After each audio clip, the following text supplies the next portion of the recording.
ព្រះភូមិខ្មោចនៅជំរាបសួរអ្នកទាំងអស់គ្នារឿងរ៉ាវដែលខ្ញុំនឹងចែករំលែកនេះគឺជារឿងពិតមួយដែលបានកើតឡើងយូរឆ្នាំណាស់ហើយគិតទៅតាំងពីឆ្នាំ2009មកម្លេះ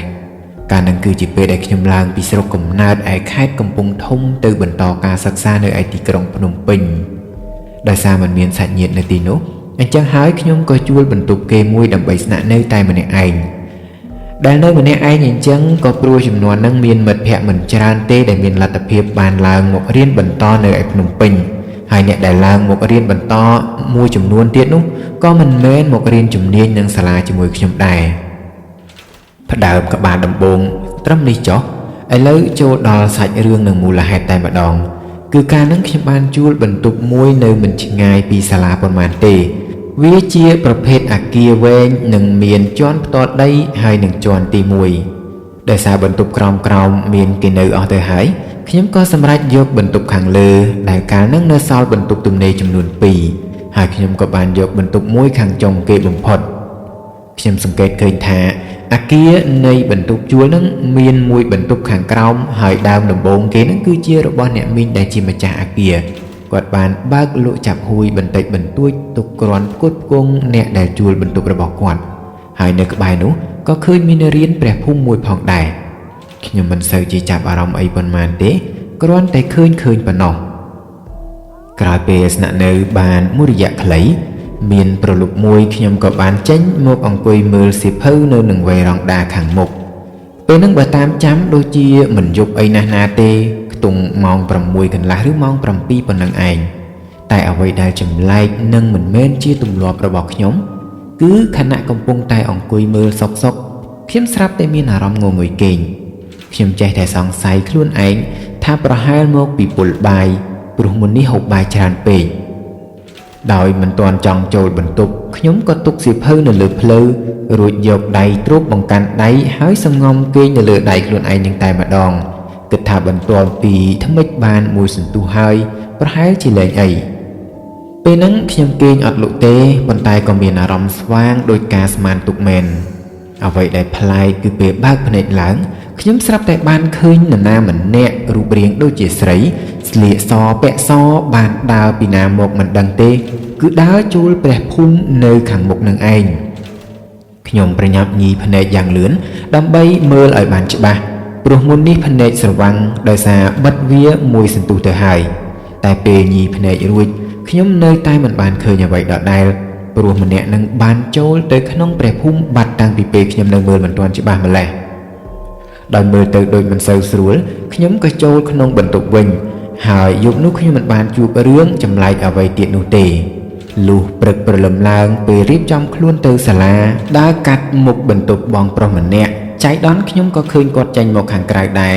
ដល់អញ្ចឹងខ្ញុំក៏ញញឹមរាក់ទាក់ដាក់គាត់រួចក៏សួរឆៅតែម្ដងអំពីចម្ងល់ចំពោះអ្វីដែលខ្ញុំឃើញយប់មិញប៉ុន្តែបងនឹងគាត់ថាគាត់នៅជាង1ឆ្នាំហើយមិនដែលជួបអ្វីទេខ្លួនឯងមិនជួបហើយបែរជាថាខ្ញុំមើលច្រឡំទៀតពិតជាយ៉ាប់មែនដល់អញ្ចឹងខ្ញុំក៏មិនបាននៅប្រកែកអីនឹងគាត់ដែរគ្រាន់តែញញឹមបន្តិចរួចក៏ចេញដំណើរទៅសាលារៀនតែម្ដងថ្ងៃនោះខ្ញុំឆ្លៀតពេលមួយល្ងាចដើម្បីរកសាលាភាសាដើម្បីរៀនអញ្ចឹងហើយទើបត្រូវរវល់ត្រឡប់មកបន្ទប់វិញរៀងងងឹតបន្តិចពេលនោះពេលដែលមកវិញជិះកាត់ព្រះភូមិខ្ញុំស្រាប់តែព្រឺសម្បល់យ៉ាងចម្លែកមិនដឹងមកពីហេតុភេទអ្វីទេដោយសារអារម្មណ៍នៅតែជាមួយនឹងរឿងកាលពីយប់មិញនោះផងខ្ញុំក៏បានងាកទៅមើលព្រះភូមិនឹងស្រាប់តែឃើញមុខមនុស្សមួយចំហៀងនៅខាងក្នុងគឺឃើញហាក់ដូចជាមាននរណាម្នាក់កំពុងតែពួននៅខាងក្រៅជញ្ជាំងហើយលបមើលមកយើងអញ្ចឹងប៉ុន្តែខ្ញុំឃើញតែមួយក្រឡេកប៉ុណ្ណោះគឺងាកមើលបន្តិចហើយក៏មើលត្រង់ទៅរកផ្លូវដល់ពេលចាប់អារម្មណ៍ហើយងាកទៅមើលម្ដងទៀតស្រាប់តែបាត់មុខមួយចំហៀងនោះលែងឃើញបន្ទាប់ពីនឹងមកខ្ញុំក៏ឡើងទៅបន្ទប់ខ្លួនឯងដោយមិនផ្ដោតអារម្មណ៍ជាមួយព្រះភូមិនឹងទៀតទេខ្លាចធ្វើឲ្យខ្លួនឯងភ័យខ្លាំងហើយយប់នោះខ្ញុំក៏មិនចេញមកមើលសៀវភៅនៅខាងក្រៅដែរតាមពិតទៅមូលហេតុដែលខ្ញុំចេញមកខាងក្រៅក៏ដោយសារដើម្បីឲ្យវាបានរហ័យខ្លួនស្រួលព្រោះអីពេលហ្នឹងខ្ញុំអត់ទាន់បានទិញកង្ហារដាក់ក្នុងបន្ទប់ទេហើយបើនិយាយពីពេលគេងវិញគឺគេងមិនងាយលក់ឡើយ តើតែអាកាសធាតុរៀងចុះត្រជាក់បន្តិចទើបគេងបានហើយក៏ចាំបាច់ត្រូវបើកបង្អួចផងដែរ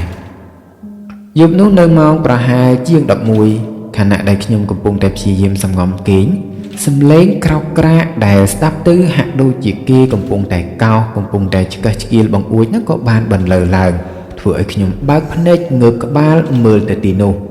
ពេលนั้นខ្ញុំអត់ឃើញអីទេប៉ុន្តែខ្ញុំមានអារម្មណ៍ខ្លាចនឹងព្រឺសម្បុរយ៉ាងចម្លែកដោយខ្លាចថាពេលឮសំឡេងនឹងម្ដងទៀតឬពេលណាដែលភ្ញាក់ដោយចៃដន្យហើយមើលទៅអាចនឹងឃើញអ្វីដែលគួរឲ្យខ្លាចខ្ញុំក៏ក្រោកទៅទាញបង្អួចបិទបន្ទាប់ពីបិទហើយខ្ញុំក៏សម្ងំគេងរហូតលក់ទៅដោយមិនមានអ្វីមករំខាននោះទេប៉ុន្តែនៅម៉ោងប្រហែល2កន្លះខ្ញុំស្រាប់តែមានអារម្មណ៍ធ្ងន់ជើងហាក់ដូចជាមាននរណាម្នាក់កំពុងអង្គុយលើជើងរបស់ខ្ញុំអញ្ចឹងដល់ពេលបើកភ្នែកឡើងគឺពិតជាឃើញមានគេអង្គុយនៅលើជើងខ្ញុំពិតមែនគឺអង្គុយបែរខ្នងជាមួយនឹងសម្លៀកបំពាក់ពណ៌សសក់ខ្មៅទម្លាក់វែងអន្លាយវាមិនដូចជាអាការៈខ្មោចសង្កត់ដែលខ្ញុំធ្លាប់ឮគេនិយាយនោះទេគឺពេលហ្នឹងខ្ញុំអាចកម្រើកខ្លួនបានហើយពេលដែលខ្ញុំច្រត់ដៃដើម្បីងើបខ្លួនអ្នកអង្គុយពីលើជើងខ្ញុំនឹងក៏រលាយបាត់ទៅខ្ញុំពិតជាតក់ស្លុតនឹងហេតុការណ៍នោះមែនទែនខ្លាចស្ទើរតែស្រែកយំទៅហើយទោះបីខ្លួនឯងជាប្រុសក៏ដោយប៉ុន្តែដោយសារនៅសល់ម៉ោងច្រើនអញ្ចឹងហើយខ្ញុំក៏ព្យាយាមសម្ងំគេងទៅវិញលុះពេលជិតភ្លឺប្រហែលម៉ោង5តិចតួចអីហ្នឹងក៏ស្រាប់តែមានអ្នកមកគោះទ្វារខ្ញុំប្រញាប់ក្រោកទៅបើកមើលនៅខាងក្រៅប៉ុន្តែមិនឃើញមានមនុស្សសោះដោយបញ្ជាក់មុននេះអញ្ចឹងដោយសារអារម្មណ៍ដិតដាមជាមួយនឹងព្រះភូមិនោះពេកពេលបើកទ្វារហើយមិនឃើញមានមនុស្សអញ្ចឹងខ្ញុំក៏ចោលភ្នែកមើលទៅព្រះភូមិនឹងបន្តិចស្រាប់តែឃើញអ្វីមួយយ៉ាងសស្ទង់ស្ទង់បានហោះយ៉ាងលឿនចូលទៅក្នុងព្រះភូមិនឹងបាត់ពេលហ្នឹងគឺខ្ញុំច្បាស់ 100% ហើយថាខ្លួនឯងពិតជាត្រូវខ្មោចលងគឺខ្មោចដែលនៅក្នុងរានព្រះភូមិនោះយ៉ាងប្រាកដព្រះភូមិនឹងគ្មានទេវតាគ្មានអ្នកថែរក្សាល្អណានៅទេគឺពិតជាខ្មោចនៅតែខ្ញុំក៏ឆ្ងល់ណាស់ដែរថាហេតុអីបានជាត្រូវមកលងបន្លាចខ្ញុំទាំងដែលខ្ញុំមិនដែលធ្វើអ្វីបំពានគេសោះដោយសាររឿងហេតុចម្លែកចេះតែកើតឡើងមិនឈប់អញ្ចឹងខ្ញុំក៏ដូរបន្ទប់ជួលទៅនៅកន្លែងផ្សេងហើយកន្លែងថ្មីនោះគឺខ្ញុំមិនមានបញ្ហាជាមួយនឹងអមនុស្សទៀតឡើយ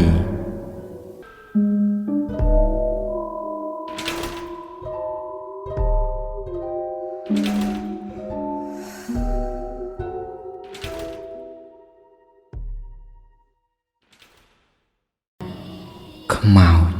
ងូតទឹកអណ្ដូងជំរាបសួរអ្នកទាំងអស់គ្នាថ្ងៃនេះខ្ញុំចង់ចែករំលែករឿងផ្ទាល់ខ្លួនមួយដែលបានកើតឡើងយូរណាស់ហើយតាំងតែពីខ្ញុំនៅក្មេងម្លេះតែខ្ញុំមិនចាំឆ្នាំនោះទេតាមស្មានប្រហែលឆ្នាំ2003ឬ2004នឹងឯងខ្ញុំជាអ្នកទីរួមខេត្តកំពង់ស្ពឺប៉ុន្តែរឿងហេតុគឺខ្ញុំជួបនៅឯស្រុកឧដុង្គស្រុកខាងលោកយាយខ្ញុំឯណោះត្រឡប់ទៅកាលជំនាន់នោះភាពស៊ីវិល័យវាមានតែទីរួមខេត្តឬអាចថាទីប្រជុំជនប៉ុណ្ណោះចំណែកឯទីជនបទវិញគឺនៅមិនទាន់សម្បូរសប្បាយខ្លាំងនោះទេខាងអគ្គិសនីគឺគេនៅប្រើអាគុយឯខាងទឹកវិញគឺគេនៅរែកនៅប្រើអណ្ដូងនៅឡើយហើយនិយាយដល់រឿងអណ្ដូងគឺនៅក្នុងភូមិរបស់លោកយាយខ្ញុំឃើញមានអណ្ដូងមួយនៅមិនឆ្ងាយពីផ្ទះលោកយាយប៉ុន្មានទេហើយខ្ញុំក៏ភ្លេចទៅហើយដែរថាអណ្ដូងនោះវាស្ថិតនៅក្នុងទីតាំងដីផ្ទះគេឬមួយក៏ធ្វើនៅលើដីសាធារណៈដឹងត្រឹមថាពេលដែលទៅលេងផ្ទះលោកយាយហើយចង់ងូតទឹកខ្ញុំនិងបងប្អូនជីដូនមួយតែងតែនាំគ្នាជិះកង់ទៅងូតទឹកអណ្ដូងនោះលេងមិនសូវខានមិនថាយប់មិនថាថ្ងៃឡើយហើយផ្ទះលោកយាយខ្ញុំគឺមានកដុង30លីត្រមួយចំនួនទុកគ្រាន់ទៅច្រកទឹកពីអណ្ដូងនោះយកមកទុកប្រើប្រាស់ខ្ញុំចាំបានថាមានល្ងាចថ្ងៃសុក្រមួយពេលដែលដឹងថាថ្ងៃសៅរ៍ត្រូវឈប់សម្រាកគ្រួសារខ្ញុំក៏នាំគ្នាទៅលេងផ្ទះលោកយាយចៃដន្យពេលហ្នឹងពេលទៅជិតដល់ខ្ញុំស្រាប់តែឃើញបងជីដូនមួយរបស់ខ្ញុំកំពុងតែសប់ទឹកដាក់កដុងឃើញដូចនោះខ្ញុំក៏ប្រាប់ប៉ាម៉ាក់ឲ្យឈប់ម៉ូតូព្រោះខ្ញុំចង់ចុះទៅលេងជាមួយគាត់ផងនិងចង់ទៅជួយសប់ទឹកផងកាលហ្នឹងមេឃរៀងប្រលប់ដែរហើយព្រោះអីទើបតែទំនេរណាមួយក៏មានគម្រោងគេងនៅផ្ទះលោកយាយឲ្យបាន2យប់គិតថាល្ងាចថ្ងៃអាទិត្យទើបវិលត្រឡប់ទៅផ្ទះវិញនិយាយពីកដុងទាំងអស់នោះគឺមានចំនួន8 ពេលបងប្រុសជីដូនមួយគាត់សពទឹកដាក់បាន4កដុងគាត់ក៏លើកកដុងទាំង4នោះដាក់រទេះអូសទៅមួយសាសិនហើយគាត់ប្រាប់ថាឲ្យខ្ញុំនៅសពទឹកដាក់កដុង4ទៀតលេងបណ្ដាសិនទៅតិចទៀតគាត់មកវិញពេលហ្នឹងមេចាប់ផ្ដើមងងឹតខ្លាំងហើយប៉ុន្តែខ្ញុំមិនបានគិតអ្វីផ្ដេសផ្ដាសនោះទេព្រោះតាំងពីដើមមកពេលមកលេងផ្ទះលោកយាយគឺខ្ញុំមិនដែលបានជួបរឿងចម្លែកអ្វីសោះឡើយខណៈកំពុងតែសពទឹកខ្ញុំស្រាប់តែបានឮសំឡេងគេដើរមកជិតខ្ញុំគិតថាម៉ោងថ្មហ្នឹងប្រហែលជាអ្នកភូមិគេមករកងូតទឹកហើយមួយទៅតែពេលងាកមើលបែរជាមិនឃើញមាននរណាសោះខ្ញុំមិនបានចាប់អារម្មណ៍អ្វីច្រើនទេងាកមើលរួចហើយក៏បន្តសពទឹកទៀតនៅសល់មួយកដុងចុងក្រោយខ្ញុំស្រាប់តែបានឮសំឡេងជើងគេដើរមកសារជាថ្មីម្ដងនេះពេលងាកមើលទៅស្រាប់តែឃើញស្ត្រីម្នាក់សក់ឡើងសំពងចងពងសារ៉ុងពណ៌លឿងបានដើរសម្ដៅមកដោយមានកាន់ផ្តិលដេរ៉ាមួយមកជាមួយផងដែរពេលមកដល់គាត់បានមកឈរមើលខ្ញុំដោយមិននិយាយអ្វីទេខ្ញុំគិតថាគាត់កំពុងតែរងចាំឲ្យខ្ញុំបំពេញទឹកក្នុងកដុងចុងក្រោយនោះហើយបន្ទាប់ពីរួចរាល់គាត់ក៏សប់ទឹកដាក់ក្នុងធុងដែលមាននៅក្បែរអណ្ដូងនឹងស្រាប់បន្ទាប់មកទើបដួសវាចាក់ងូតឈូដោយមិនបានខ្វល់នឹងខ្ញុំទេមួយផ្លែតក្រោយមកបងជីដូនមួយក៏បានមកដល់រួចខ្ញុំក៏ជួយលើកទឹកដាក់លើរទេះនិងជួយរុញវាទៅផ្ទះពេលរុញរទេះខ្ញុំក៏ឆ្លៀតងាកមើលទៅអណ្ដូងបន្តិចផងដែរប៉ុន្តែពេលនោះអ្នកមីងម្នាក់ដែលស្លៀកសារ៉ុងពណ៌លឿងមុននេះក៏បានបាត់លែងឃើញវត្តមាននៅមួយទឹកទៀតហើយមិនដឹងជាគាត់ទៅតាំងពីពេលណាហើយទៅតាមផ្លូវណានោះទេព្រោះអណ្ដូងនឹងត្រូវបានគេធ្វើរបងព័ទ្ធចំនួន3ជ្រុងទុកតែមួយជ្រុងទេសម្រាប់ជាផ្លូវចេញចូលហើយពួកខ្ញុំនេះនៅរៀបទឹកឡើងរទេះនៅនឹងច្រកចូលនោះដែរប៉ុន្តែដូចជាមិនបានឃើញអ្នកមីងម្នាក់នឹងដើរកាត់ទេរុញរទេះហួសអណ្ដូងបន្តិចខ្ញុំក៏និយាយនឹងបងជីដូនមួយថាបងឯងមើលមិញនេះខ្ញុំភ្ញាក់នឹងមីងម្នាក់នោះមែនតែនកំពុងតែសប់ទឹកសុកស្រាប់តែដើរមកអត់មានមាត់អីមួយម៉ាត់សក់វិញឡើងសំពងហើយចម្លែកតែបាត់ទៅស្ងាត់នឹងតាលើកទឹករួចស្រាប់តែបាត់ស្រមោលសូនពេលនោះបងជីដូនមួយគាត់អត់បាននិយាយអីនឹងខ្ញុំទេតែពេលទៅដល់ផ្ទះគាត់ក៏និយាយថាហែងខ្មោចលងហើយហែងខ្មោចលងខ្ញុំឆ្ងល់នឹងសម្ដីគាត់មែនទែនរួចក៏ខំតាមសួរប៉ុន្តែគាត់អត់ប្រាប់សោះដល់អញ្ចឹងខ្ញុំក៏ទៅនិយាយជាមួយនឹងលោកយាយតែយាយគាត់មិនបានដោះស្រាយរឿងនឹងឲ្យខ្ញុំឡើយគាត់ថាយប់ហើយស្អែកចាំនិយាយគ្នាទៀតដល់អញ្ចឹងខ្ញុំក៏មិនបានដេញដោលអ្វីបន្តទៀតដែរក៏ចូលទៅរកកន្លែងគេងជាមួយនឹងប៉ាម៉ាក់ទៅស្អែកឡើងពួកយើងក៏ភ្លេចរឿងទាំងនោះទៅប៉ុន្តែប្រលប់បន្តិចពេលដែលបងប្អូនជីដូនមួយខ្ញុំគេនាំគ្នាបបួលគ្នាទៅងូតទឹកនៅឯអណ្ដូងនោះទើបខ្ញុំនឹកឃើញរឿងនឹងឡើងវិញប៉ុន្តែពេលសួរទៅបងជីដូនមួយគាត់ក៏នៅតែមិននិយាយអ្វីដដែលគាត់ថាមកពីងូតទឹកវិញចាំគាត់ប្រាប់បន្ទាប់ពីងូតទឹករួចមេឃក៏ចាប់ផ្ដើមងងឹតខ្លាំងទៅហើយនៅពេលមកដល់ផ្ទះក៏ត្រូវចាស់ហៅឲ្យហូបបាយហូបរួចមិនទាន់នឹងបានស្ដាប់បងជីដូនមួយនិយាយរឿងផងម៉ាក់ក៏បបួលខ្ញុំឲ្យជួយជូនទៅងូតទឹកអណ្ដូងនោះម្ដងពេលហ្នឹងដូចជារៀងជោដែរដើរជាមួយម៉ាក់ស្រួលបួលមិនចង់ទេគឺរត់ទៅមុនគាត់បន្តិចហើយក៏ធ្វើជាដើរយឺតចាំដល់គាត់មកជិតដល់ក៏រត់ទៅបន្តទៀតលុះពេលទៅដល់អណ្ដូងមុនគាត់ខ្ញុំនេះស្រាប់តែឃើញនរណាម្នាក់កំពុងតែឈរងូតទឹក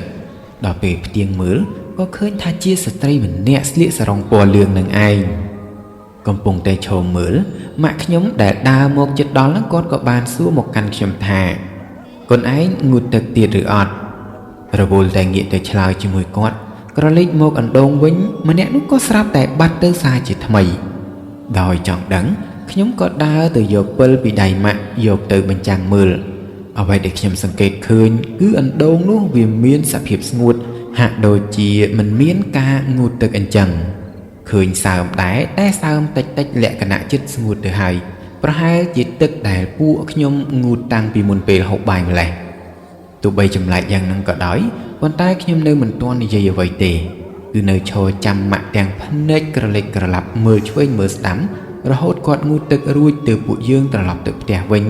ដោយមិនបានជួបអ្វីបន្តទៀតទេតាមផ្លូវដោយទុកមិនបានខ្ញុំក៏និយាយរឿងទាំងអស់នោះប្រាប់ម៉ាក់ ប៉ះម៉ាក់ខ្ញុំគាត់ជាអ្នកពូកែខ្លាចខ្មោចផងគាត់ក៏ហាមមិនអោយខ្ញុំនិយាយគាត់ថាចាំដល់ផ្ទះចាំនិយាយគ្នាពេលទៅដល់ផ្ទះខ្ញុំបានហៅបងជីដូនមួយឲ្យមកជំនុំពិភាក្សាគ្នាពីរឿងនោះនិយាយពីពេលដែលខ្ញុំសពទឹកអណ្ដូងកាលពីប្រលប់ថ្ងៃសុក្រ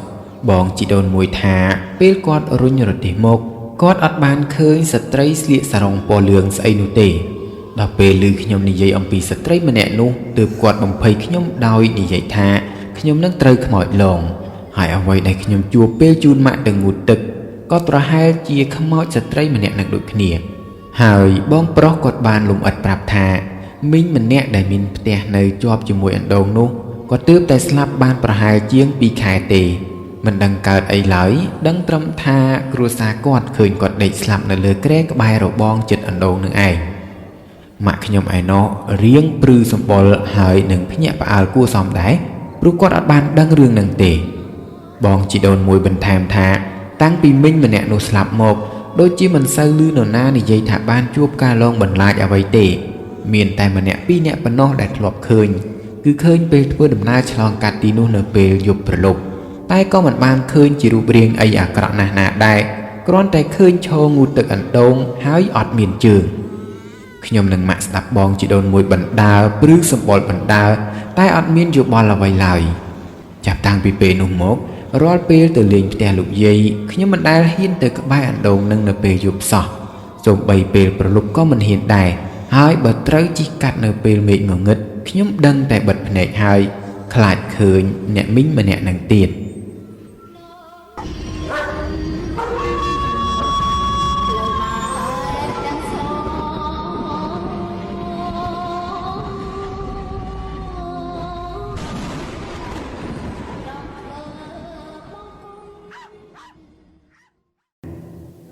បើកទ្វារ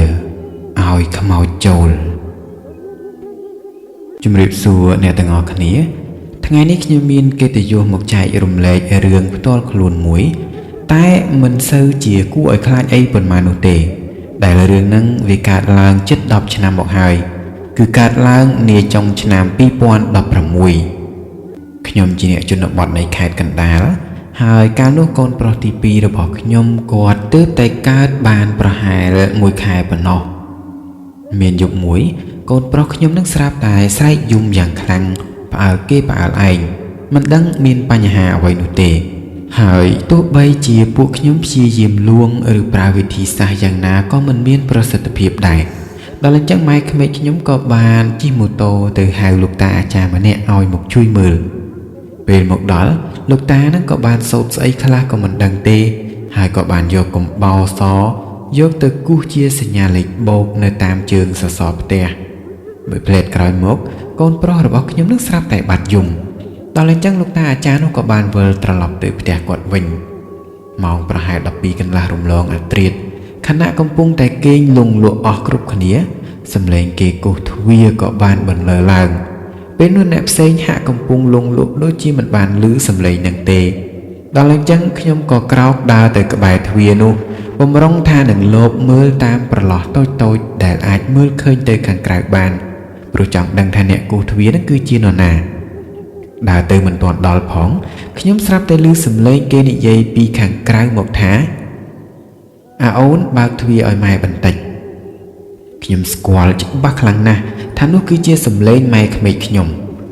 តាមពិតទៅម៉ែក្មេកខ្ញុំគាត់បានរកជាងធ្វើកូនផ្ទះមួយនៅខាងក្រោយទុកគ្រាន់សម្រាប់ពីអ្នកតាយាយគាត់តាំងតែពីខ្ញុំទើបនឹងរៀបការចូលមកនៅផ្ទះនឹងថ្មីថ្មោងម្លេះតែជាក់ស្ដែងយប់ហ្នឹងគឺគាត់កំពុងតែសម្រានក្នុងផ្ទះជាមួយពួកខ្ញុំឯនេះទេគាត់សម្រានជាមួយពួកយើងចាំជួយមើលតាំងតែពីថ្ងៃដែលអូនកើតម្លេះខ្ញុំមានអារម្មណ៍មិនសូវស្រួលទេនៅពេលដែលជួបរឿងបែបហ្នឹងដល់អញ្ចឹងខ្ញុំក៏ដើរត្រឡប់ចូលមករកគ្រែគេងវិញនិងព្យាយាមសំងំគេងទាំងដែលសំឡេងហៅនោះគឺនៅតែលឺនៅឡើយទេបន្តិចក្រោយមកដោយរំខានខ្លាំងពេកខ្ញុំក៏ក្រោកដើរទៅក្បែរទ្វារនោះសារជាថ្មីរួចក៏និយាយថាឆាប់ចេញពីផ្ទះអញបើចង់សុខខ្លួនបន្ទាប់ពីនិយាយចប់សំឡេងគេហៅនឹងក៏បានស្ងាត់បាត់ទៅខ្ញុំគិតថាវាអស់អីហើយរួចខ្ញុំក៏ត្រឡប់មកសំងំគេងជាបន្តប៉ុន្តែមិនអញ្ចឹងឯណា សំងំគេងលក់បានតែមួយភ្លឹបសំឡេងកូនប្រុសច្បងរបស់ខ្ញុំក៏បានបន្លឺឡើងម្ដងជាក់ស្ដែងតាំងពីមានកូនទី2មកកូនប្រុសច្បងរបស់ខ្ញុំបានផ្លាស់ទៅគេងជាមួយតាយាយនៅឯផ្ទះខាងក្រោយឯណោះយ៉ាងណាទោះបីកូនគេងនៅខាងក្រោយហើយអាចនឹងមកគោះទ្វារមែនក៏ដោយប៉ុន្តែខ្ញុំគិតថា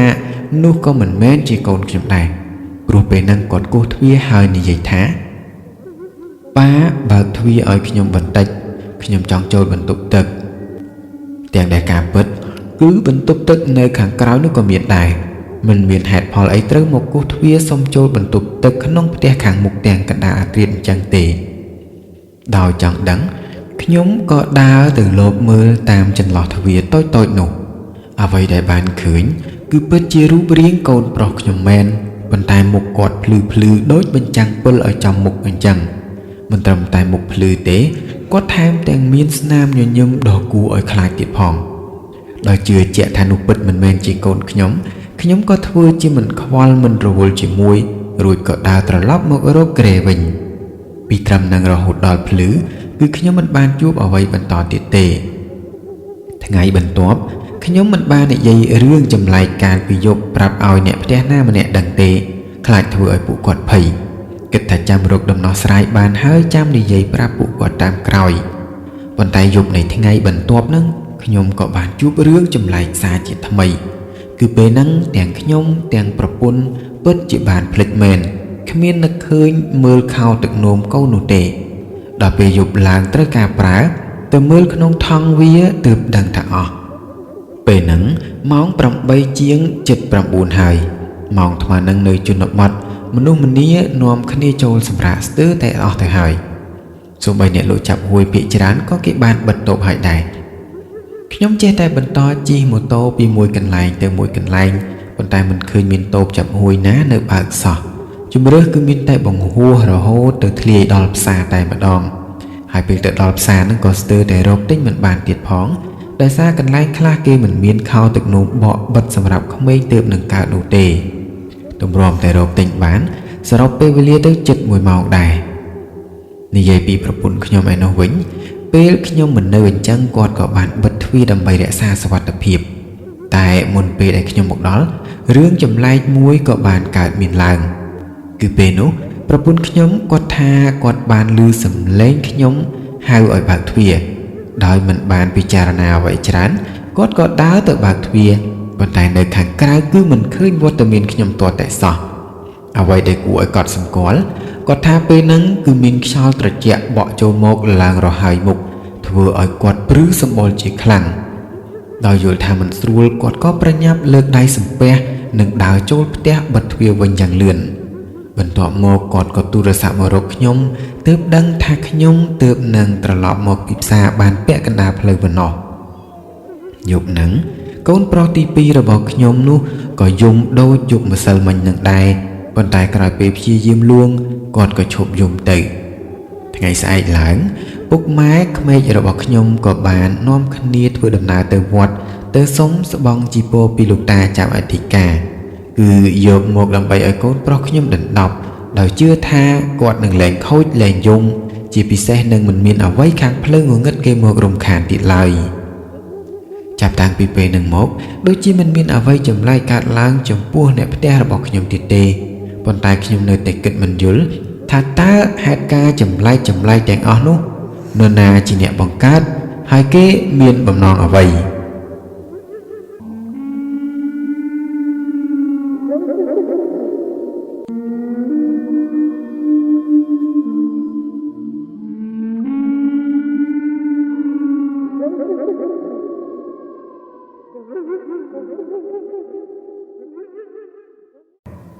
ខ្មោចក្រៅ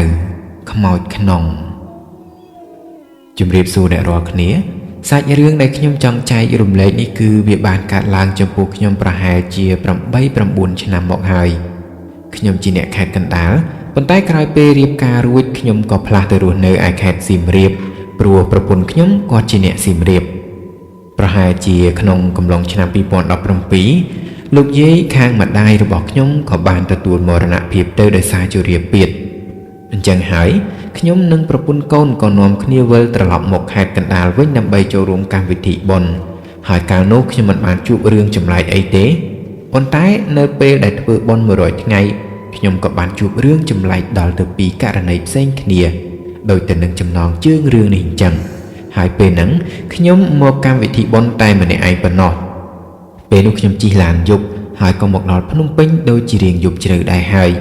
តែមិនចាំថាម៉ោងប៉ុន្មានទេខ្វះប្រហែល1ម៉ោងដល់បេនខ្ញុំក៏ទូរស័ព្ទហៅប្អូនប្រុសរបស់ខ្ញុំឲ្យជិះម៉ូតូមកយកបន្ទាប់ពីបានជួបគ្នាហើយពួកយើងក៏ជិះម៉ូតូត្រឡប់ទៅផ្ទះដោយគម្រោងថានឹងគេងសម្រាកនៅឯផ្ទះម៉ែខ្ញុំទេប៉ុន្តែប្អូនប្រុសប្រាប់មកថាបងប្អូនមកច្រើនណាស់អត់មានកន្លែងសម្រាកឡើយបងឯងសម្រាកផ្ទះខ្ញុំតែម្ដងទៅឮប្អូនថាអញ្ចឹងខ្ញុំក៏យល់ព្រមព្រោះអីផ្ទះប្អូនក៏នៅមិនឆ្ងាយពីផ្ទះម៉ែប៉ុន្មានដែរគឺនៅភូមិជាមួយគ្នានឹងទេតាមផ្លូវពេលនោះគឺពិតជាស្ងាត់ខ្លាំងមែនទែនយូរឃើញមានឡានម៉ូតូមួយប៉ុណ្ណោះអ្វីដែលចម្លែកគឺពេលជិះទៅជិតដល់ផ្លូវបត់ចូលភូមិម៉ូតូស្រាប់តែរលត់ឈឹងទោះបីប្អូនព្យាយាមធាក់យ៉ាងម៉េចព្យាយាមដេរយ៉ាងម៉េចក៏វាមិនដំណើរការឡើងវិញដែរអស់ពីប្អូនខ្ញុំនេះក៏បញ្ចេញសមត្ថភាពម្ដងប៉ុន្តែម៉ូតូនឹងនៅតែមិនដំណើរការអត់មានជំរឿសច្រើនទេជំរឿសមានតែមួយប៉ុណ្ណោះគឺរុញនឹងឯងពេលហ្នឹងប្អូនខ្ញុំជាអ្នកបណ្ដើរឯខ្ញុំជាអ្នកជួយរុញពីក្រោយប៉ុន្តែដោយសារខ្ញុំនេះវារៀងខ្ពស់ស្រឡះល្អដែរអញ្ចឹងហើយទាល់តែរៀងអោនបន្តិចទើបដៃវាដល់កែបម៉ូតូស្រួលរុញហើយដោយសារអោននឹងហើយទើបវាធ្វើឲ្យខ្ញុំចុករួយចង្កេះដល់ពេលប្រាប់ប្អូនថាចុកចង្កេះគាត់ក៏ប្រាប់ឲ្យខ្ញុំដើរធម្មតាទៅមិនចាំបាច់ជួយរុញទេបើថាកង់បែកឬកង់ធូរចាំជួយរុញព្រោះវាតឹងដោយសារហត់នឿយជាមួយនឹងការធ្វើដំណើរផ្លូវឆ្ងាយហើយមិនបានសម្រាកផងនឹងត្រូវមកថ្មើរជើងឡើងឆ្ងាយទៀតខ្ញុំនេះលើកជើងដើរសឹងតែមិនរួចដល់អញ្ចឹងខ្ញុំក៏ហៅប្អូនឲ្យឈប់សម្រាកសិនព្រោះនៅកន្លែងដែលខ្ញុំចង់ឈប់នឹងឃើញមានកូនរោងមួយប្រហែលពេលថ្ងៃគេលក់អីហើយមើលទៅពេលហ្នឹងខ្ញុំមើលទៅប្អូនដូចជាមិនសូវចង់ឈប់នោះទេគាត់និយាយថាដើរលេងទៅអីបងក្រែងឆាប់បានទៅដល់ផ្ទះតែដោយសារអស់ដៃអស់ជើងពេកខ្ញុំក៏និយាយថាអង្គុយតែមួយផ្លែតតើដល់អញ្ចឹងប្អូនក៏ដាក់ចន្ទុលហើយអង្គុយលើម៉ូតូចំណែកខ្ញុំក៏ដើរចូលទៅអង្គុយក្នុងកូនរោងនោះឯងអង្គុយមិនទាន់ក្តៅគូតផងប្អូនខ្ញុំក៏និយាយម្ដងទៀតថាតោះទៅអីបងមើលទៅសភាពប្អូនដូចជារៀងចម្លែកខ្ញុំក៏យល់ព្រមក្រោកដើរបន្តជាមួយគាត់ខ្ញុំគិតថាគាត់ប្រហែលជាមានរឿងអីចង់និយាយតែប្រហែលមិនមែនត្រូវនិយាយក្នុងកលៈទេសៈនឹងទេខណៈកំពុងតែបន្តដើរនោះខ្ញុំស្រាប់តែមានអារម្មណ៍ថាដូចជាមាននរណាម្នាក់ដើរតាមពីក្រោយងាកមើលម្ដងមិនឃើញមើលពីរដងមិនឃើញតែពេលមើលលើកទី3ស្រាប់តែឃើញរូបរាងដូចជាក្មេងស្រីសិស្សសាលាម្នាក់ស្លៀកពាក់ឯកសណ្ឋានសិស្សកំពុងតែឈរស្ងៀមបែរខ្នងពេលហ្នឹងខ្ញុំនិយាយក្នុងចិត្តម្នាក់ឯងថាងាកមើលម្ដងពីរដងដំបូងមិនឃើញផងខុសគ្នាតែប៉ុន្មានវិនាទីសោះចេញមកពីណាអីក៏លឿនម្លេះប្រហែលមិនមែនមនុស្សទេមើលទៅពេលហ្នឹងមិនដឹងជាមានកម្លាំងមកពីណាទេបន្ទាប់ពីឃើញរូបរាងក្មេងស្រីនោះហើយខ្ញុំក៏ប្រញាប់ដើរលឿនរហូតទៅទាន់ប្អូនបន្ទាប់មកខ្ញុំក៏ជួយរុញម៉ូតូដើម្បីឆាប់បានចាក់ចេញពីទីតាំងនោះប៉ុន្តែទោះបីខ្ញុំព្យាយាមជួយរុញម៉ូតូឲ្យផ្លាស់ទីលឿនយ៉ាងណាក៏ដោយតែអារម្មណ៍ដូចជាមានគេដើរពីក្រោយខ្នងនឹងនៅតែមានដដែលពេលនោះខ្ញុំបាននិយាយតិចថាខ្ញុំអត់មានចេតនាអាក្រក់ឬធ្វើអាក្រក់អីចំពោះអ្នកឯងទេខ្ញុំគ្រាន់តែជាអ្នកដំណើរធម្មតាប៉ុណ្ណោះ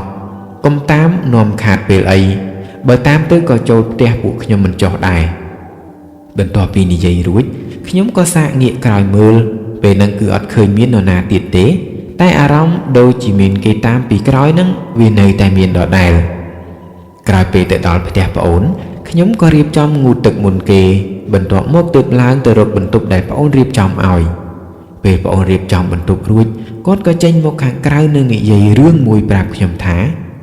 បងឯងដឹងអត់កន្លែងដែលបងឯងឈប់អង្គុយនៅឯថ្នល់ជាតិនោះមួយរយៈមុនទើបតែមានគ្រោះថ្នាក់ចរាចរណ៍បណ្ដាលឲ្យក្មេងស្រីសិស្សសាលាម្នាក់ស្លាប់ឮប្អូននិយាយដូចនោះខ្ញុំឯនេះព្រឺសម្បុរខ្ញាក់ក្តៅមុខងាំង រួចក៏និយាយប្រាប់ប្អូនវិញនៅអ្វីដែលបានជួបតាមផ្លូវតែប្អូនខ្ញុំគាត់មិនសូវភ្ញាក់ផ្អើលទេព្រោះគាត់ថាគាត់ជឿជាក់លើអ្នកថែរក្សាផ្ទះគាត់យប់នោះក្រោយពេលព្យាយាមសំងំគេងបានមួយសន្ទុះធំសម្លេងឆ្កែព្រុសលូក៏បានបន្លឺឡើងនៅមុខផ្ទះប្អូនចំតែម្ដងដល់អញ្ចឹងខ្ញុំក៏ក្រោកដើរទៅអើតមើលតាមបង្អួចបន្តិចស្រាប់តែឃើញរូបរាងនរណាម្នាក់ស្ទង់កំពុងតែឈរស្ងៀមនៅក្នុងភាពងងឹតប៉ុន្តែបើតាមស្មានប្រហែលមិនខុសពីអ្វីដែលខ្ញុំបានឃើញនៅលើថ្នល់ជាតិនោះទេព្រោះឃើញផ្នែកខាងលើសផ្នែកខាងក្រោមរាងក្រមៅទំនងជាឯកសណ្ឋានសិស្សយ៉ាងប្រាកដឃើញតែប៉ុណ្ណឹងខ្ញុំក៏លឹបក្បាលចូលមកសំងំគេងវិញព្រោះភិតភ័យខ្លាំងមែនទែនប៉ុន្តែដោយសារអស់កម្លាំងពីខ្លួនទៅហើយ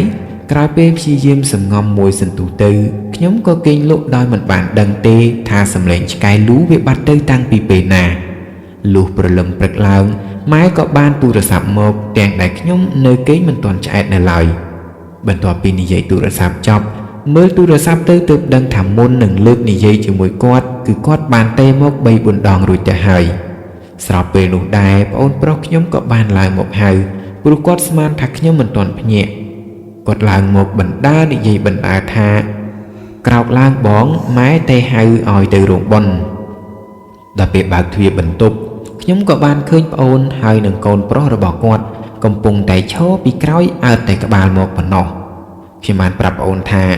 បើប្រញាប់ទៅមុនក៏បានដែរបងសុំងូតទឹកមួយផ្លែតចាំបងដើរទៅខ្លួនឯងនិយាយរួចខ្ញុំក៏ចូលទៅក្នុងបន្ទប់ប្រមូលរបស់របរនិងចុះទៅងូតទឹកពេលចុះដើរទៅបន្ទប់ទឹកហ្នឹងគឺខ្ញុំបានឃើញក្មួយប្រុសកំពុងតែឈរពីក្រោយប៉ាវាដោយអើតមកតែក្បាលដោយពេលនៅលើជណ្ដាលមុននេះអញ្ចឹងតែខ្ញុំនៅមិនទាន់ចាប់អារម្មណ៍អ្វីទេលុះងូតទឹករួចចេញមកដល់ខាងក្រៅស្រាប់តែឃើញប្អូនប្រុសកំពុងតែអង្គុយលើម៉ូតូរងចាំដប់ខ្ញុំទៅជាមួយពេលឡើងដល់លើម៉ូតូខ្ញុំក៏នឹកឃើញសួរគាត់ថាហើយចុះឯណាកូនឯងប្អូនខ្ញុំតបថាវាទៅរោងបុណ្យជាមួយម៉ាក់វាតាំងតែពីព្រឹកព្រលឹមម្លេះដល់អញ្ចឹងខ្ញុំនេះក៏ចាប់ផ្ដើមឆ្ងល់ថាតើក្មេងដែលខ្ញុំឃើញឈរពីក្រោយខ្នងប្អូនពីលើកមុននេះគឺជានរណាប៉ុន្តែខ្ញុំអត់បាននិយាយរឿងហ្នឹងជាមួយប្អូនទេខ្លាចគាត់ប្រកាន់ថាយើងនិយាយផ្ដេសផ្ដាសអំពីផ្ទះគាត់ឬនិយាយផ្ដេសផ្ដាសពីកូនគាត់ហើយពីត្រឹមនឹងរហូតដល់ចប់បុណ្យនឹងវិលត្រឡប់ទៅដល់ផ្ទះឯសៀមរាបវិញដូចជាមិនមានរឿងអីកើតឡើងបន្តទៀតនោះទេអញ្ចឹងហើយទើបខ្ញុំសម្រេចថានឹងមិនរំលឹករឿងនោះឲ្យប្អូនដឹងឡើយ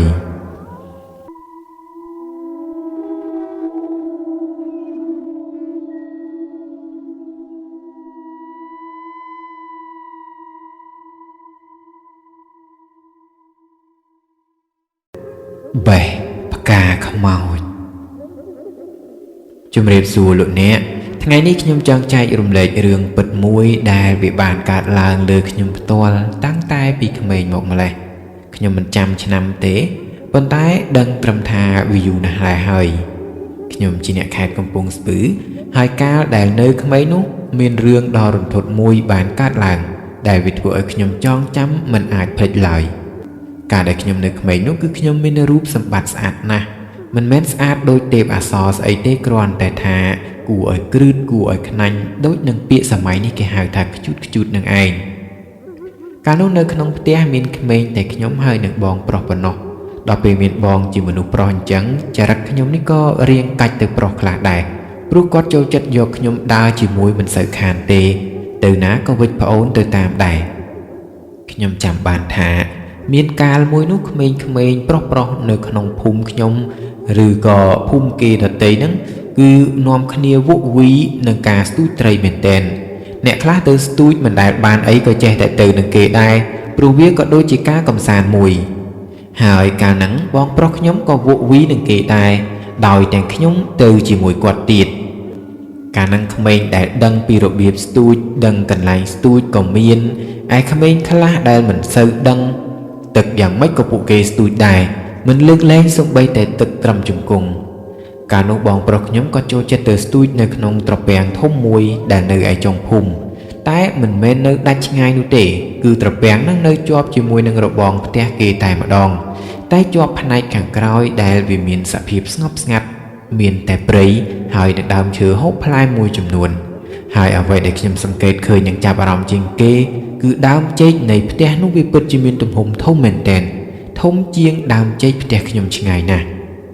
ពេលដើរទៅស្ទូចត្រីជាមួយបងប្រុសរាល់ដងខ្ញុំតែងតែសម្លឹងមើលទៅដើមចេកទាំងនោះជារឿយៗហើយខ្ញុំមិនដែលឃើញអីទេតែអារម្មណ៍ខ្លាចនៅតែមានល្ងាចមួយខណៈបងប្រុសកំពុងតែអង្គុយសម្លឹងសន្ទូចខ្ញុំនេះក៏បានដើរបេះនេះបេះនោះលេងពេលហ្នឹងខ្ញុំបានក្រឡេកទៅឃើញផ្កាពណ៌លឿងស្អាតណាស់តែខ្ញុំមិនស្គាល់ឈ្មោះវាឡើយហើយវាមានទីតាំងនៅម្ដុំដើមចេកដែលធ្វើឲ្យខ្ញុំមានអារម្មណ៍ខ្លាចនោះឯងដោយសារពេលហ្នឹងមេឃនៅមានពន្លឺអញ្ចឹងហើយខ្ញុំក៏សម្រេចថានឹងទៅបេះវាយកមកលេងតែម្ដងបន្ទាប់ពីបេះផ្កាលេងបានមួយសន្ទុះបងប្រុសក៏ហៅខ្ញុំត្រឡប់ទៅផ្ទះវិញយប់នោះខ្ញុំស្រាប់តែគេងយល់សប្តិឃើញខ្លួនឯងកំពុងតែអង្គុយនៅលើធាងចេកមួយជាមួយនឹងស្ត្រីប្លែកមុខម្នាក់ដែលខ្ញុំមិនធ្លាប់ស្គាល់ពីមុនមកឡើយម្នាក់ស្រីនឹងបាននិយាយមកកាន់ខ្ញុំថាអូនឯងស្អាតណាស់ទៅនៅជាមួយមីងអត់ក្នុងយល់សប្តិនោះខ្ញុំបានឆ្លើយថាខ្ញុំមិនទៅទេភ្លាមម្នាក់ស្រីនឹងក៏ស្រាប់តែបដូរពីទឹកមុខធម្មតាទៅជាមុខខឹងបើកភ្នែកធំក្រឡោតធ្វើឲ្យខ្ញុំខ្លាចខ្លាំងមែនទែនខ្ញុំព្យាយាមរកមើលកន្លែងចុះដែរប៉ុន្តែដើមចេកនឹងវាធំហើយខ្ពស់ពេកទើបធ្វើឲ្យខ្ញុំខ្លាចមិនហ៊ានលោតដល់ពេលក្រឡេករកមើលស្ត្រីម្នាក់នោះបែរជាបាត់មិនឃើញគាត់នៅលើដើមចេកទៀតទាល់តែសោះគឺបែរជាទៅឃើញនៅឈរលើទឹកចំកណ្ដាលត្រពាំងឯនោះទៅវិញដោយមិនដឹងត្រូវធ្វើយ៉ាងម៉េចខ្ញុំក៏សម្រេចចិត្តថាលោតចុះតែម្ដងប៉ុន្តែពេលនឹងលោតមិនទាន់ដល់ដីផងខ្ញុំក៏ភ្ញាក់ពីគេងទៅខ្ញុំមិនសូវជាចាប់អារម្មណ៍អីប៉ុន្មានទេគិតថាវាគ្រាន់តែជាការយល់សប្តិប៉ុណ្ណោះហើយនៅថ្ងៃបន្ទាប់ហ្នឹងបងប្រុសខ្ញុំគាត់មិនបានទៅស្ទូចត្រីទេគាត់ថាខ្ជិលទៅណាស់ដោយសារស្ទូចមិនដែលបានយប់នៃថ្ងៃដែលមិនទៅស្ទូចត្រីហ្នឹងខ្ញុំក៏យល់សប្តិឃើញហេតុការណ៍ស្រដៀងគ្នានឹងដែរគឺឃើញស្ត្រីប្លែកមុខម្នាក់នោះមកអួតសរសើរថាខ្ញុំស្អាតហើយក៏ហៅឲ្យខ្ញុំទៅនៅជាមួយ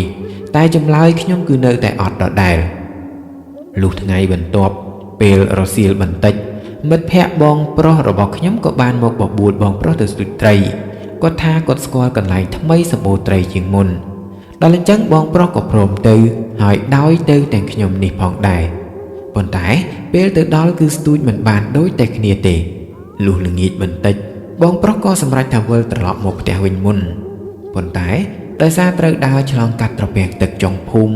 បងប្រុសក៏ឆ្លៀតដាក់មួយសន្ទូចពីរសន្ទូចសិនចំណែកខ្ញុំនេះក៏ត្រូវរត់លេងក្បែរនឹងជាបន្តខណៈកំពុងតែលេងសុកក្រឡេកមើលទៅក្នុងត្រពាំងស្រាប់តែឃើញមានផ្កាឈូកមួយចំនួនដែលជាផ្កាឈូកពណ៌សហើយមួយក្នុងចំណោមនោះគឺកំពុងតែរីកយ៉ាងធំស្ទើរតែប៉ុនចង្អេរទៅហើយខ្ញុំពិតជាចម្លែកចិត្តមែនទែនព្រោះមិនធ្លាប់ឃើញផ្កាឈូកធំបែបនឹងទាល់តែសោះរឹតតែចម្លែកគឺមុននេះខ្ញុំដូចជាមិនបានឃើញមានផ្កាឈូកឬដើមឈូកឯណាទេហើយកន្លងមកក៏មិនដែលឃើញត្រពាំងនឹងមានដើមឈូកដែរមិនដឹងយ៉ាងម៉េចទេភ្លាមនោះខ្ញុំស្រាប់តែដើរចុះចូលទៅក្នុងទឹកសម្ដៅរកផ្កាឈូកធំមួយនោះលក្ខណៈដូចត្រូវអ្វីមួយសន្តំអញ្ចឹងពេលជើងប៉ះទឹកខ្ញុំក៏លែងដឹងអីពីត្រឹមនឹងទៅប៉ុន្តែមួយផ្លេតក្រោយមកខ្ញុំស្រាប់តែភ្ញាក់ដឹងខ្លួនមកវិញដោយសារឮសំឡេងបងប្រុសស្រែកហៅលឺគឺគាត់ស្រែកហៅបណ្ដើររត់សម្ដៅមករកខ្ញុំបណ្ដើរហើយពេលនោះខ្ញុំបានដើរចូលទឹកដល់ត្រឹមចង្កេះបាត់ទៅហើយនេះបើសិនបងប្រុសខ្ញុំរវល់វក់វីជាមួយនឹងការស្ទូចត្រីដោយមិនបានងាករកមើលខ្ញុំទេខ្ញុំនេះប្រហែលคล้ายទៅជាខ្មោចទឹកតាំងពីពេលនោះបាត់ទៅហើយពេលដែលខ្ញុំដឹងខ្លួនហ្នឹងគឺក្នុងទឹកអត់ឃើញមានផ្កាឈូកឯណាទេច្បាស់ណាស់ថាអ្វីដែលខ្ញុំឃើញមុនដំបូងនោះគឺពិតជារូបភាពបំភាន់ភ្នែកដើម្បីតាក់ទាញអន្ទងឲ្យខ្ញុំចូលទឹកទាំងដែលជាក់ស្ដែងគឺខ្ញុំនេះខ្លាចទឹកណាស់ដោយសារអត់ចេះហែលបន្ទាប់ពីជួបហេតុការណ៍ហ្នឹងខ្ញុំយំខ្លាំងមែនទែនព្រោះភ័យខ្លាចពេកហើយទោះបីបងប្រុសព្យាយាមសួរនាំយ៉ាងម៉េចក៏ខ្ញុំឆ្លើយអីមិនចេញដែរដល់អញ្ចឹងគាត់ក៏អៀវខ្ញុំត្រឡប់ទៅផ្ទះវិញរួចទើបនិយាយរឿងប្រាប់លោកយាយបន្ទាប់មកលោកយាយក៏បានដុតធូបនិយាយអ្វីខ្លះក៏មិនដឹងដែរហើយគាត់ថាចាំពុកម៉ែត្រឡប់មកពីលក់ដូរវិញចាំឲ្យធ្វើទឹកមុនស្រោចប្រលប់បន្តិចបន្ទាប់ពីពុកម៉ែមកដល់នឹងធ្វើទឹកមុនស្រោចឲ្យរួចហើយខ្ញុំនេះក៏គ្រាន់មានអារម្មណ៍ធូរស្បើយឡើងវិញច្រើនហើយយប់នោះ ក៏ខ្ញុំនៅតែយល់សប្តិឃើញហេតុការណ៍ដូចយប់មុនដែរតែលើកនឹងវាគួរឲ្យខ្លាចបន្តិចដោយសារម្នាក់ស្រីប្លែកមុខដែលខ្ញុំឃើញនឹងលើកនេះគេមកជាមួយនឹងរូបរាងមុខមាត់អាក្រក់គួរឲ្យខ្លាចហើមដូចខ្មោចអណ្ដែតទឹកអញ្ចឹងឃើញហើយចង់ក្អួតទាំងក្នុងយល់សប្តិតែម្ដងគេនោះបាននិយាយទាំងខឹងដាក់ខ្ញុំថាថ្ងៃក្រោយកុំឲ្យអញជួបពេលណាអញនឹងយកឲ្យទាល់តែបានយ៉ាងណាខ្ញុំយល់សប្តិឃើញហេតុចម្លែកតែប៉ុណ្្នឹងទេរួចហើយក៏ភ្ញាក់ពីគេងទៅថ្ងៃស្អែកឡើងម៉ែក៏បានឆ្លៀតពេលទៅរកខ្សែអំបោះក្រហមរុំដោយកថាយកមកឲ្យខ្ញុំពាក់គាត់ថាគាត់សុំពីលោកតាចៅអធិការវត្តចាប់តាំងពីពេលហ្នឹងមកខ្ញុំមិនដែលបានជួបរឿងចម្លែកពាក់ព័ន្ធជាមួយនឹងអមនុស្សទៀតទេហើយក៏មិនដែលទៅលេងក្បែរត្រពាំងទឹកនោះទៀតដែរខ្លាចគេសន្តំយកដូចគេប្រាប់នៅក្នុងយល់សប្តិ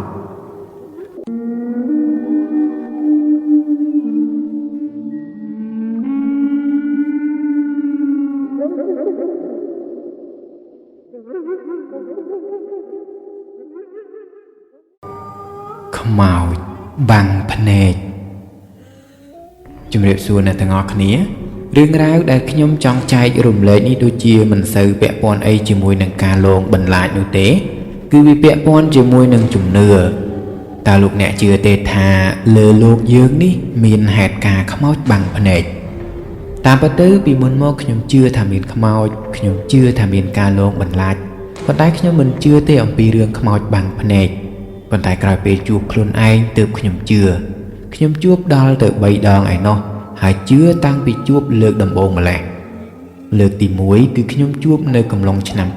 2010សូមបញ្ជាក់បន្តិចថាខ្ញុំជាអ្នកខេត្តកំពង់ស្ពឺហើយកាលយប់នោះមិត្តភ័ក្តិខ្ញុំមួយក្រុមបានបបួលខ្ញុំទៅមើលកម្មវិធីប្រគំតន្ត្រីនៅឯទីរួមខេត្ត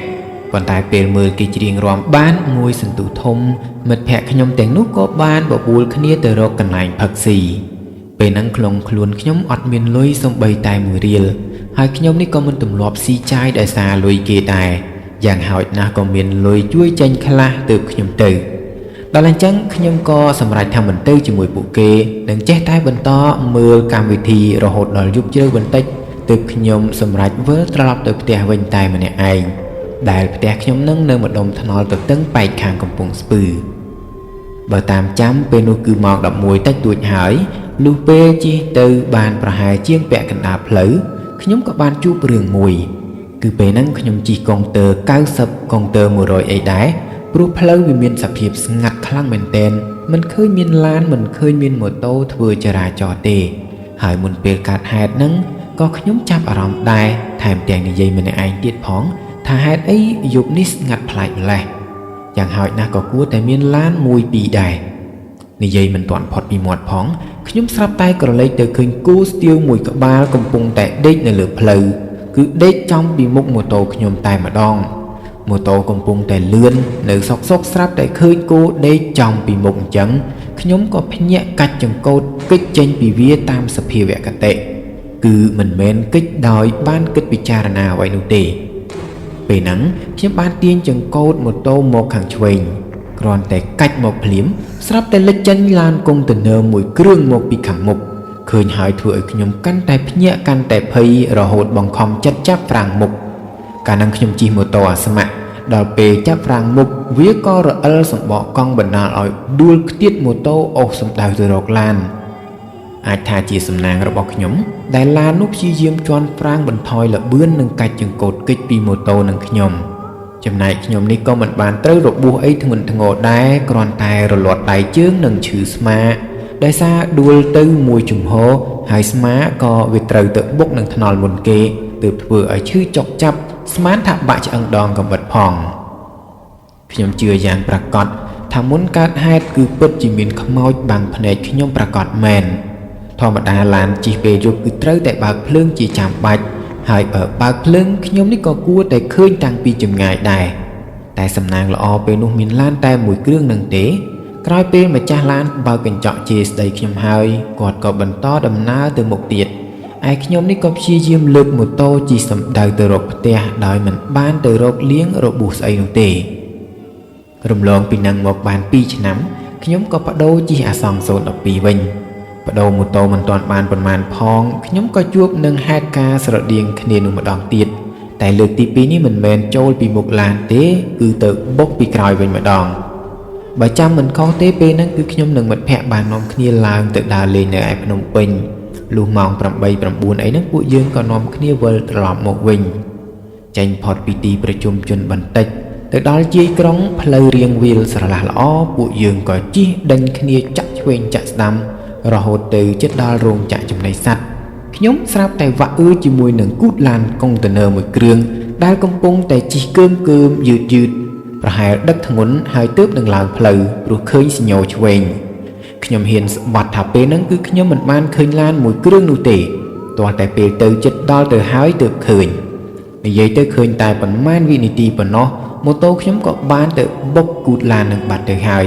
ប៉ុន្តែប៉ុន្មានវិនាទីនោះខ្ញុំបានចាប់ហ្វ្រាំងដៃផងចាប់ហ្វ្រាំងជើងផងទើបអាចរក្សាជីវិតបាន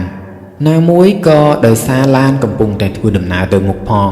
បើឡានឈប់នៅស្ងៀមវិញប្រហែលត្រូវធ្ងន់ជាងនឹងឬអាចអស់ជីវិតផងក៏ថាបាន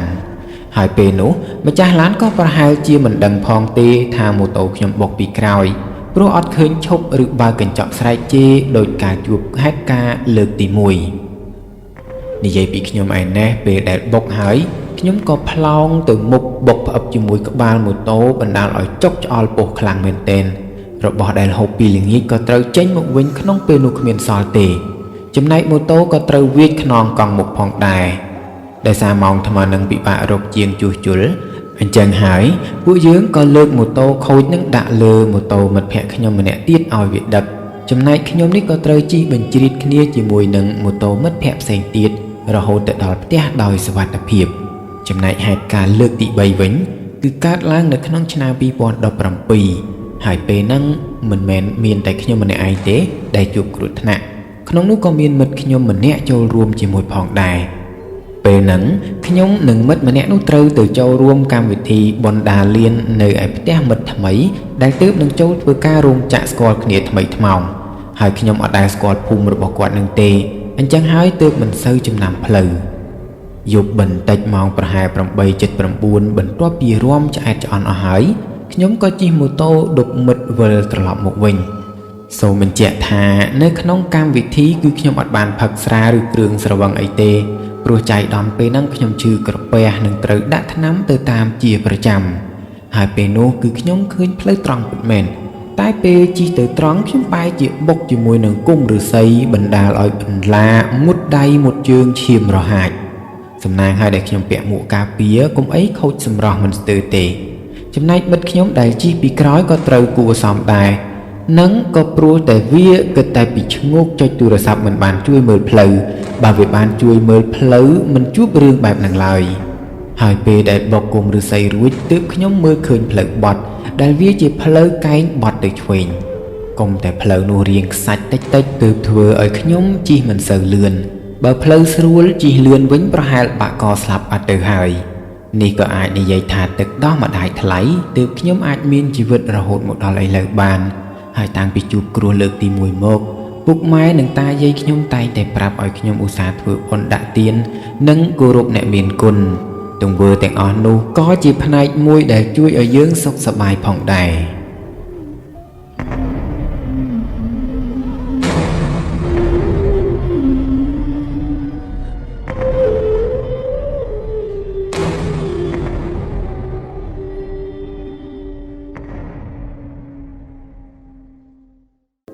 ដឹកខ្មោចទៅផ្ទះ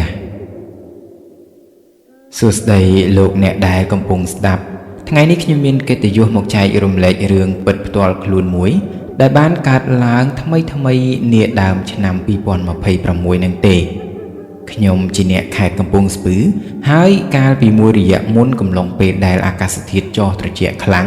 គឺខ្ញុំបានជួបរឿងហេតុដ៏ព្រឺព្រួចមួយតាមពិតទៅពេលហ្នឹងខ្ញុំមិនបាននៅផ្ទះទេអញ្ចឹងហើយទើបមិនបានដឹងដំណើរដើមតងនៅថ្ងៃនោះគឺខ្ញុំបានក្រោកតាំងពីព្រឹកព្រលឹមស្រាងដើម្បីជិះម៉ូតូទៅកាន់ស្រុកកំណើតទៅយកប៉ាម៉ាក់ខ្ញុំ